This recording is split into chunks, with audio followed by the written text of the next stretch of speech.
ನಮಸ್ಕಾರ ವೀಕ್ಷಕರೇ, ಕನ್ನಡ ಮಾತೆ ಯೂಟ್ಯೂಬ್ ಚಾನಲ್ಗೆ ಸ್ವಾಗತ. ವೀಕ್ಷಕರೇ, ಮೊಬೈಲ್ ಜಗತ್ತಿನ ಸತ್ಯವಿದ್ದು ಮೊಟ್ಟ ಮೊದಲನೇ ಬಾರಿಗೆ ಕೈಯಲ್ಲಿ ಹಿಡಿದು ಮಾತನಾಡುವ ಮೊಬೈಲ್ ಅನ್ನು ಅಭಿವೃದ್ಧಿಗೊಳಿಸಿದ್ದು ಮೋಟೋರೋಲಾ ಕಂಪನಿ. ಅಲ್ಲದೆ ಮೊಟ್ಟ ಮೊದಲ ಮೊಬೈಲ್ ಅನ್ನು ಕೈಯಲ್ಲಿ ಹಿಡಿದು ಕಾಲ್ ಮಾಡಿದ್ದು ಸಹ ಮೋಟೋರೋಲಾ ಸಂಶೋಧಕ ಮತ್ತು ಕಾರ್ಯನಿರ್ವಾಹಕರಾದ ಮಾರ್ಟಿನ್ ಕೂಪನ್. ಅದು ಪ್ರಪಂಚದ ಮೊಟ್ಟ ಮೊದಲ ಕರೆ ಆಗಿತ್ತು.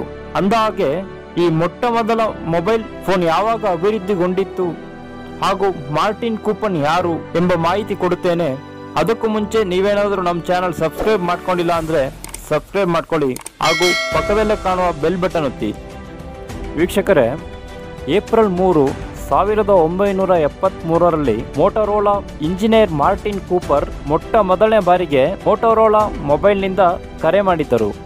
ವಿಶ್ವದ ಮೊಟ್ಟ ಮೊದಲ ವಾಣಿಜ್ಯ ಫೋನ್ ಈ Motorola dynamic adaptive total area coverage ಆಗಿದ್ದು, ಇದರ ಅತ್ಯಂತ ಅಚ್ಚರಿ ವಿಷಯ ಅಂದರೆ ಅದರ ತೂಕ 2.4 ಪೌಂಡ್ kg ಇತ್ತು.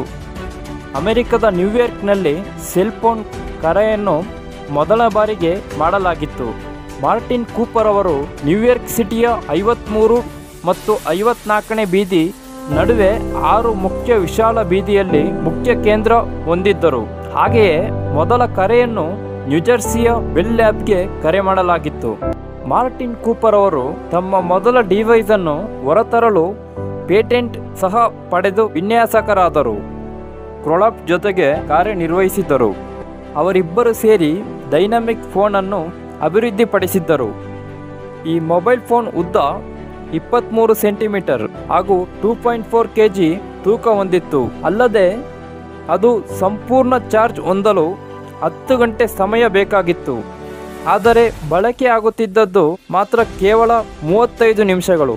ಮೊಟ್ಟ ಮೊದಲ ಫೋನ್ ತಯಾರಿಸಿದ್ದು ಮಾರ್ಟಿನ್ ಓಕೆ. ಆದರೆ ಆ ಕರೆಯ ವಿಶೇಷತೆ ಅಂದರೆ ಮಾರ್ಟಿನ್ ಮೊದಲು ತಮ್ಮ ಪ್ರತಿಸ್ಪರ್ಧೆಯಾದ ಜೊಹೆಲ್ ಏಂಜೆಲ್ಗೆ ಅಂದು ಏಪ್ರಿಲ್ 1973ರಲ್ಲಿ ಕರೆ ಮಾಡಿದರು.